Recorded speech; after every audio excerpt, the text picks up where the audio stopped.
In the year 2847, the galactic community had long since conquered the inconvenience of nature.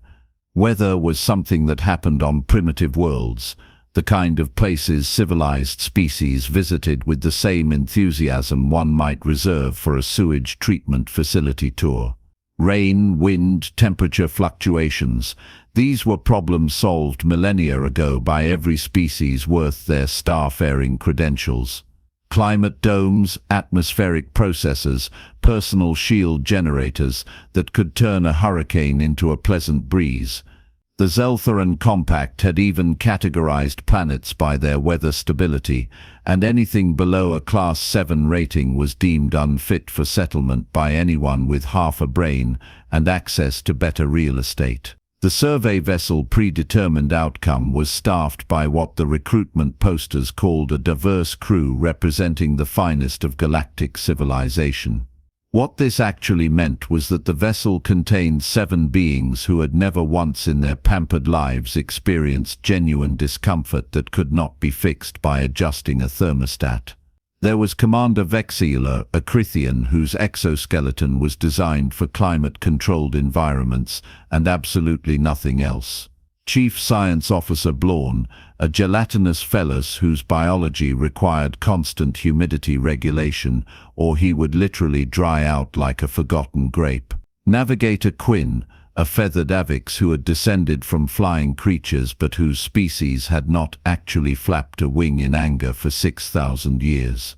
Engineer Torquemole, a crystalline Lithros whose people had evolved on a planet with artificial atmosphere for so long they had lost all memory of natural air currents.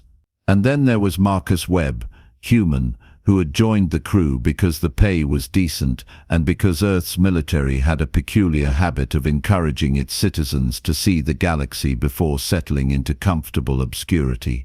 Nobody had really questioned why humans always seemed to volunteer for survey missions. Nobody had bothered to wonder why Earth's recruitment officers smiled that knowing smile when applicants signed up for expeditions to unrated worlds. These were not questions that concerned species who had spent the last few millennia perfecting the art of never being uncomfortable. The Predetermined Outcome hummed through space on what was supposed to be a routine 18-day mapping expedition of the outer tertiary systems. Routine in this case meant boring enough that half the crew spent their time arguing about the temperature settings in the recreation bay. Vexila liked it cold. Blawn required humidity, Quinn wanted air circulation. The arguments had been ongoing for 3 weeks, which said everything about the level of actual hardship these individuals had experienced in their comfortable lives. Day 16 brought them to an unmapped world, designated only as OT 447, which was the kind of lazy designation that survey crews assigned to planets they expected to be unremarkable. Initial scans showed breathable atmosphere, abundant water, moderate gravity, and absolutely zero signs of intelligent life or valuable resources. In other words, it was the kind of planet that would get a Class 4 rating and be promptly forgotten by everyone except xenobotanists with too much time on their tentacles. The plan was simple: orbit, scan, catalog, leave, 3 hours, maximum. Easy money. The universe, as it turned out, had not read the mission brief. The ship's sensor array hiccuped first, which should have been impossible given that it had been serviced just 6 months prior by certified technicians who guaranteed their work. Then the navigation system decided it needed a moment to reconsider its life choices. Then the main power conduit developed what engineer Torquemole called an unexpected recursive feedback anomaly, which was technical speak for it broke, and I do not know why. The Predetermined Outcome dropped out of orbit like a brick with delusions of flight. Commander Vexila's mandibles clicked in what could have been panic or could have been a sneeze. With Crithians, it was hard to tell. Damage report. We are experiencing cascading system failures across all primary networks, Torquemole announced, his crystalline form flickering with distressed color patterns. Emergency landing protocols are initiating. Can we abort? Quinn asked, feathers bristling. Only if you would like to experience uncontrolled atmospheric entry, followed by rapid unplanned disassembly. The ship hit the atmosphere hard enough that everyone's breakfast briefly considered a reappearance. Through the viewport, OT 447 revealed its true nature. The planet was not unmapped because it was boring. It was unmapped because it was absolutely miserable. Storm systems covered 60% of the visible surface, and their trajectory was taking them directly into the largest cluster of meteorological hostility on the hemisphere. Marcus Webb, strapped into his station, watched the approaching storm with the expression of someone who had seen weather before and lived to tell about it. This did not comfort the rest of the crew, who interpreted his calm as either stupidity or shock. The landing was less of a controlled descent and more of an aggressive argument with gravity that gravity decisively won. The predetermined outcome plowed through approximately 40 meters of forest before coming to rest at a jaunty angle against what had once been a very sturdy tree. The impact knocked out the remaining auxiliary systems, the backup environmental controls, and any illusions the crew might have harbored about this being a minor inconvenience. Rain hammered against the hull with the kind of enthusiasm usually reserved for personal vendettas. Wind howled through the breach in the cargo bay. Temperature inside the ship began dropping immediately as the climate control system gave up entirely and accepted its fate. Emergency shelter protocols, Vexilla commanded. Torkmal checked his console, which was flickering like a dying light bulb. Shelter systems require main power. Main power is offline. Backup power is offline. Emergency power is maintaining life support only and barely. How long until rescue? Distress beacon is active. Response time for this sector is typically 48 hours. 48 hours. 2 days, for species who considered a 2-hour delay in their coffee service a genuine crisis. This was apocalyptic news. Blawn began emitting distress pheromones that smelled like rotting fruit mixed with despair. We will die. The temperature is already dropping below my survival threshold. I can feel myself dehydrating. The environmental suits, Quinn suggested, already moving toward the equipment locker. Damaged in the landing, Torkmal reported. The locker was in Section 4, which is currently more outside the ship than inside. This was when the crew discovered what actual panic felt like. Not the mild anxiety of a missed meal or a scheduling conflict, but the primal realization that the universe was entirely indifferent to their continued existence, and they were dramatically unprepared for this revelation. While 6 crew members spiraled into increasingly creative forms of despair, Marcus unbuckled himself and moved to the cargo bay. The breach was large enough to walk through, which saved him the trouble of opening the emergency door. Rain immediately soaked him, cold and aggressive. He stood there for a moment, assessing. "What are you doing?" Vexilla demanded. "Get back inside before you expire from exposure." Marcus did not answer. He was already surveying the surrounding area, his eyes tracking across the landscape with the kind of focus that suggested he was actually seeing something useful rather than just a lot of wet misery. The crew's attempts at problem-solving devolved into exactly the kind of circular argument that happened when 7 beings who had never solved a problem without technology suddenly had to solve a problem without technology. Quinn suggested they wait in the ship. Blawn pointed out the ship was becoming an icebox.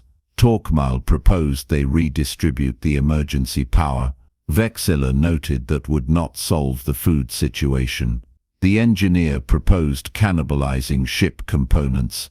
The science officer pointed out none of them knew how to cannibalize components for anything useful. Around and around they went, accomplishing nothing except elevating their heart rates and depleting their oxygen faster.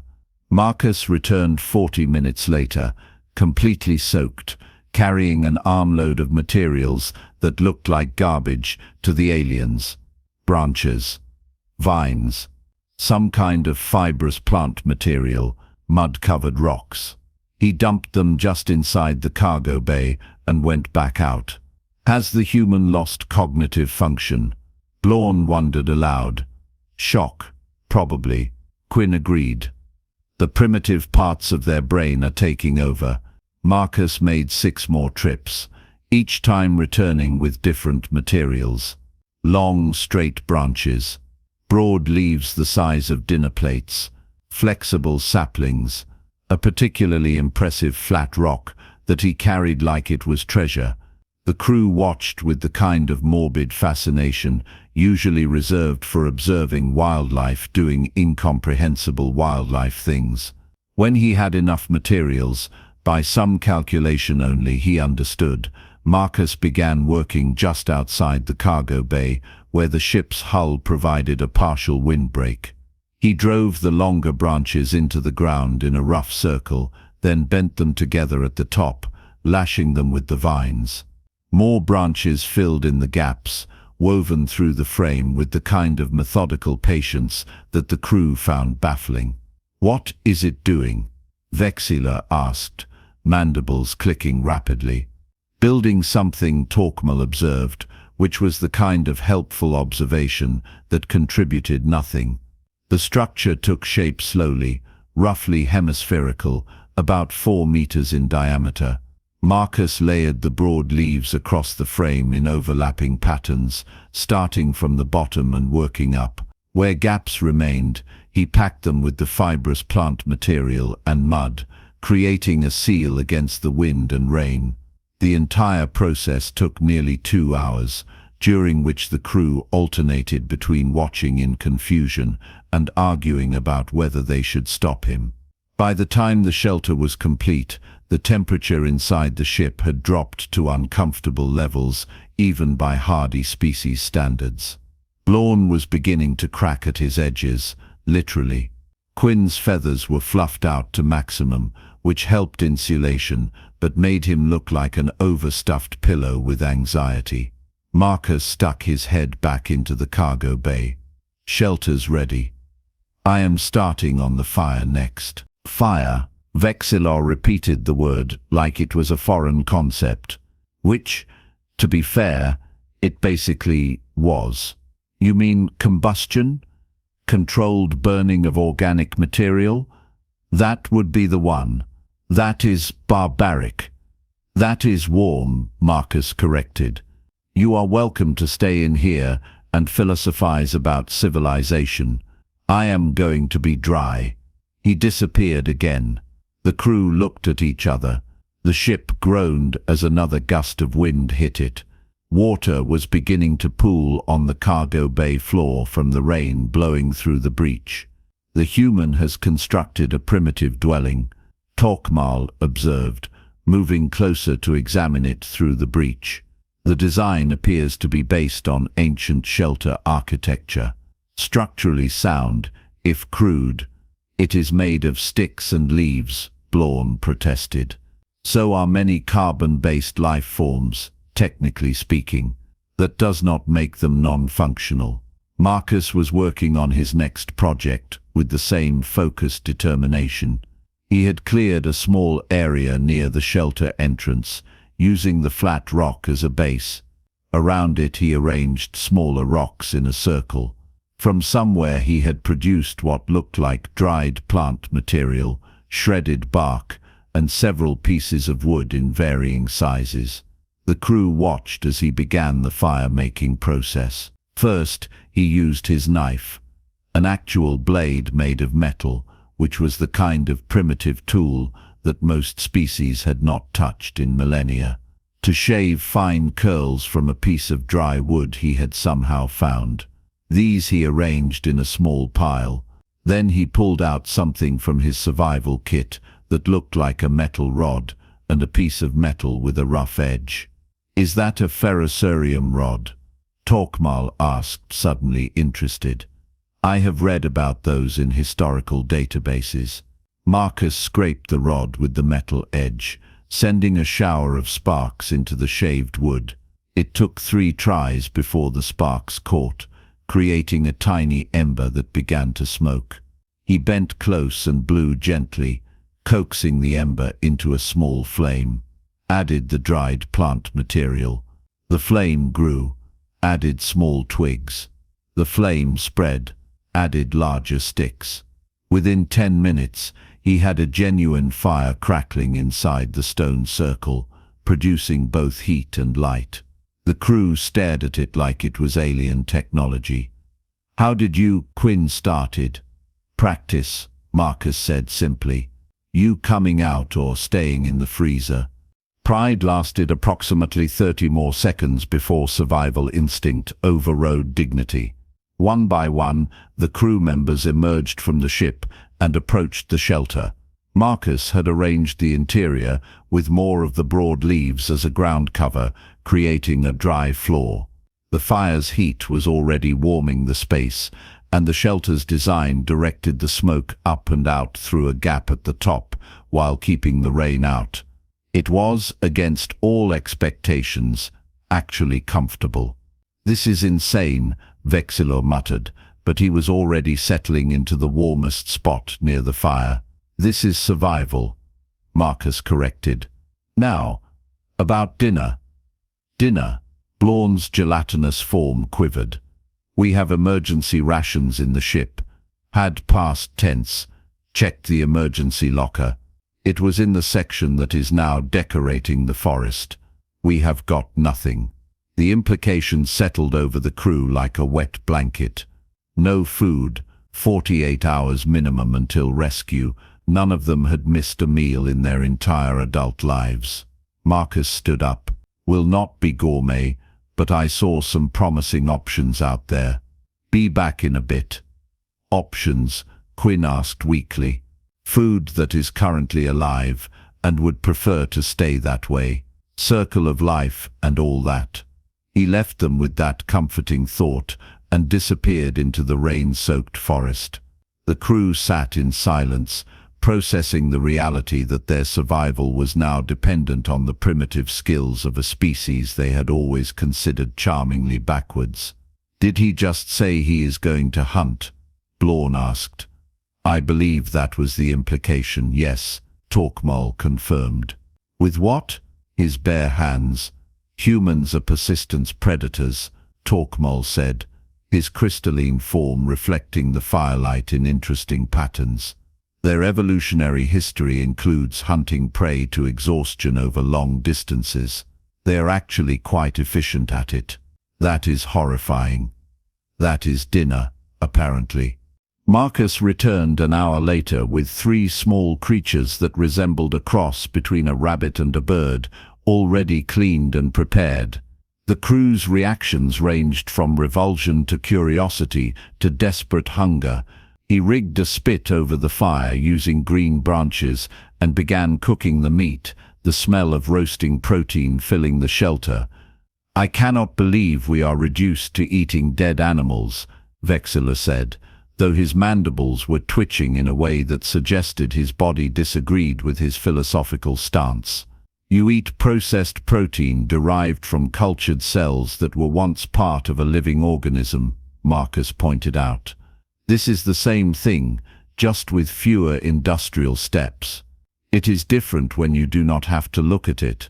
Everything is different when you do not have to look at it. Does not change what it is.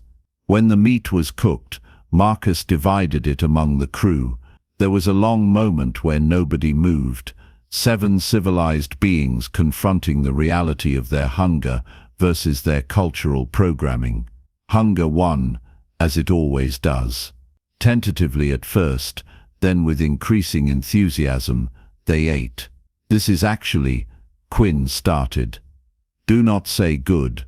Blaun interrupted. Do not give it the satisfaction. I was going to say edible. It is good, Torkmal announced, which earned him glares from everyone except Marcus, who just smiled. As the crew ate and warmed themselves by the fire, the conversation shifted. Quinn asked how Marcus knew which plants were safe to use for shelter. Marcus explained the basic principles of identifying waterproof materials and structural integrity. Vexilla questioned the fire-making process, and Marcus walked him through the chemistry of combustion and the practical application of ferrocerium rods. Lorne wanted to know how he had hunted the creatures, and Marcus described tracking, approach, and the use of a simple snare. Each answer revealed a depth of practical knowledge that none of them had considered humans might possess. In their world of automated systems and technological solutions, they had forgotten that knowledge could exist outside of databases and expert systems. They had mistaken convenience for capability and comfort for competence. Why do humans still learn these skills? Torkmel asked. Your species has access to the same technology we do. You have climate control and food synthesizers. Why maintain knowledge of primitive survival techniques? Marcus fed another stick into the fire, watching the flames consume it. Because technology fails. Systems break down. Ships crash on unmapped planets with hostile weather. When that happens, you can either know how to survive or know how to die comfortably. We chose the first option. But the statistical probability of needing these skills is infinitesimal, right up until it is not. Then it is 100% necessary and 0% optional. He looked around at the crew, dry and warm and fed in their stick and leaf shelter. How is that statistical probability working out for you right now? Nobody had a good answer to that. The night passed with the crew taking turns maintaining the fire under Marcus's instruction. He showed them how to identify which wood burned best, how to arrange the fuel for optimal heat, how to keep the smoke minimal. Each lesson was received with the kind of attention usually reserved for advanced physics lectures. These were beings who could calculate quantum trajectories, but could not keep a fire burning. The irony was not lost on anyone, least of all Marcus. By morning the storm had passed, leaving behind a clean-washed world under clearing skies. The crew emerged from the shelter to find their crashed ship looking significantly less impressive than it had before. Water damage, structural compromise, and the general indignity of being wrapped around a tree had taken their toll. Marcus had already started a new fire for breakfast and was preparing some kind of porridge from edible plants he had identified. The crew ate without complaint this time, their attitudes toward primitive cuisine having undergone a significant revision. The rescue ship arrived 36 hours after the crash, which was actually 12 hours ahead of schedule. The crew of the rescue vessel found the survivors of the Predetermined Outcome in good health, clean, and oddly content for people who had just experienced a catastrophic systems failure and emergency landing. Captain Relm of the rescue vessel surveyed the primitive camp with obvious confusion. The shelter, the fire pit, the organized tool collection that Marcus had created. "You built all this?" "The human did," Vexilla explained. "We mostly watched and learned things we should probably be embarrassed we did not already know." "It is primitive. It is effective," the commander corrected. "Which makes it sophisticated in ways we had forgotten to value." The rescue crew loaded the survivors aboard with the kind of efficiency that came from not having recently confronted their own inadequacy. They offered climate-controlled cabins, synthesized meals, and comfortable seating. The crew of the Predetermined Outcome accepted these luxuries with noticeably less entitlement than they might have a few days earlier. The galaxy was vast and full of wonders, populated by species of incredible advancement and technological prowess. They had conquered space, time, and the inconvenience of weather. They had achieved comfort and convenience beyond the dreams of their ancestors. They had, in their own estimation, transcended the primitive struggles of survival.